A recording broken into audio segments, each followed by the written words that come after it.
Hi, this is my Module 5 about continuous improvement, and this is about USD 290, which is my school district that is located in Ottawa, Kansas. To kind of start off with a tweet that I found. So, our district demonstrates this quote and hopes that every teacher can provide this relationship with students. This one really kind of resonated with me because at our opening all district staff meeting for our very first welcome back hurrah within the district, our administrators within all of our 5 schools in this district were talking about the different kinds of schools that are out there in the world and what they want USD 290 to represent and be for their students. So, for instance, this quote says, "Every child deserves a champion, an adult who will never give up on them, who understands the power of connection and insists they become the best they can possibly be." We, as a whole district, as we were all in the same room together, were talking about the difference between how you can be as an administrator and what environment your school can provide. An example of that was like a warm fuzzy academy where everyone's valued, everyone is welcomed, you treat everyone the same, something like that. And then we also had the polar opposite of that where we had one where you will succeed.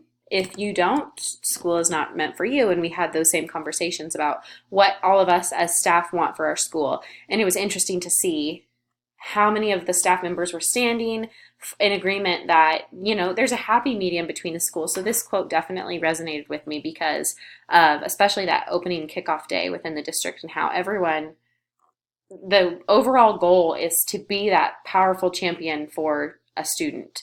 Not every student that you will come across within your years of teaching are you going to have that effect with, but that is your goal, is to try and build those relationships and push them to be the best they can be. So to kind of move on to that, within my district, we do have 2,325 total students.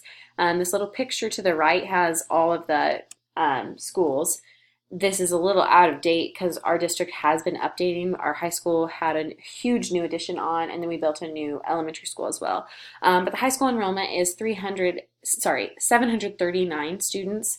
The middle school is 558, and then within the 3 elementary schools, we have 749 kids.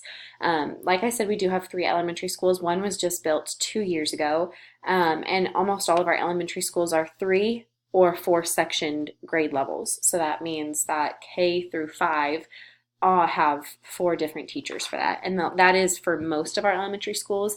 With the redistricting we did with the addition of our new elementary school, some of those numbers have kind of increased and decreased. So within the past couple of years, we've seen fluctuation, but that is an average total. Within the staff and students, the USD 290 prides themselves on trying to make the teacher-student ratio pretty small. That class sizes and class numbers were something that they really wanted to focus on a few years ago. So with the addition of that new school, they kind of separated the students out so it would all be equal. So that was 14-1. And then, like I said earlier, with that 749 approximately within the 3 elementary schools, we have about 250 students within those 3 that are separated. 2 of the schools are a little bit bigger. They are also the newest schools. So our oldest school there is a few grade levels that only have 2 sections, and that has just been a new development within this school year. Moving on to the community within Ottawa, it is a population of 12,342 people. We are a 4A school. Sometimes it kind of have fluctuated between an upper 4A close to a 5A. So that's something that we'll kind of monitor because I think we may be approaching that within the next couple years. But as for the race, we do have a majority white, and that's 92%. The other races, it kind of makes up about the 4%. The average earning or the annual income for most people within this community is about $33,000. And then we're talking about over to the right, it addresses poverty levels, and with how many people within our population have received a high school diploma, anything education further after high school, or some that didn't make it to high school. So that kind of puts that into perspective about our community and just the people that kind of make up the community. And the next one we're going to talk about is school business.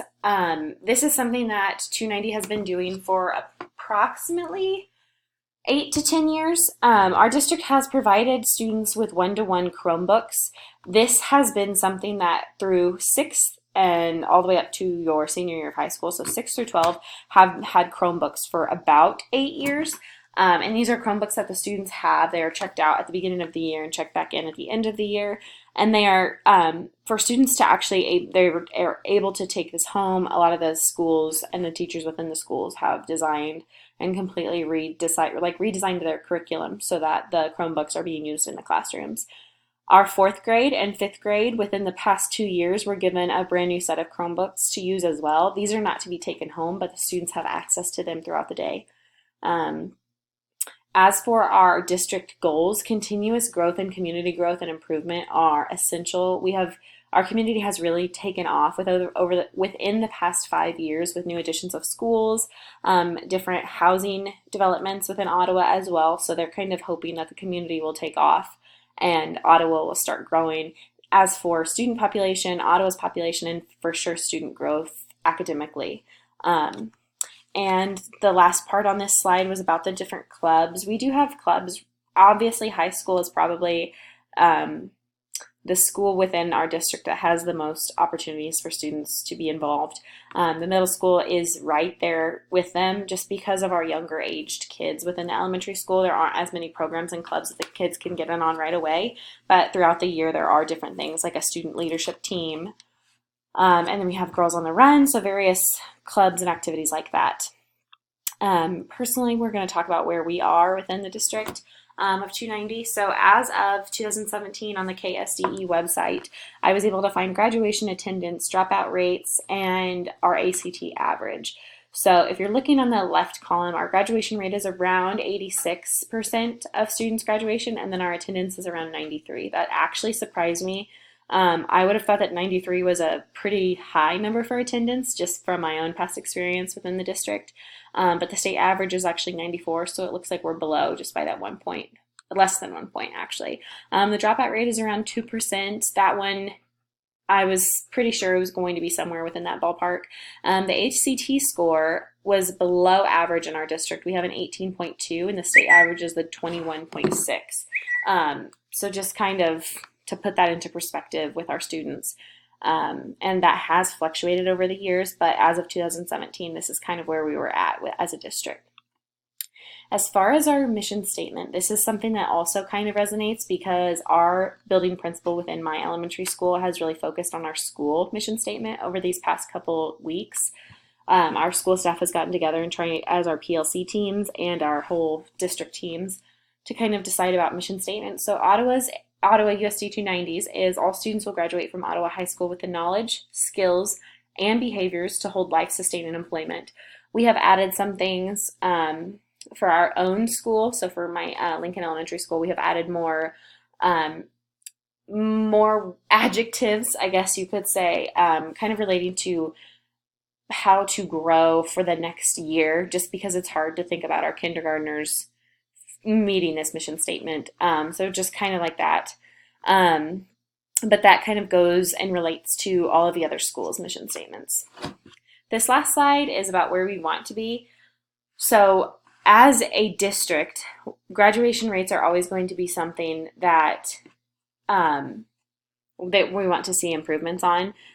So with building on that, our district, our high school especially, has a bridge program for students so that anything that they are interested in or think they're interested in, the school tries to pair them with a business within our community so they can have that community experience within the business, and maybe upon, like, this will kind of help them stay on track for graduation. And then after graduation, that's kind of where they could try and experience success with a career.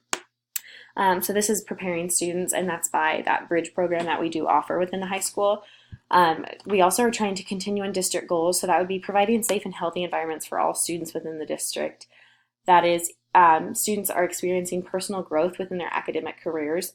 Truthfully, even if students don't excel academically, you want them to feel powerful and you want them to experience success. So even taking those minor wins and making a big deal out of it for students is a big part in this district because we want students to have success. And that last part is engaging families, businesses, and community members in all district activities. So welcoming people in and trying to tie and build relationships with our students. And that concludes my Module 5. Thank you for watching.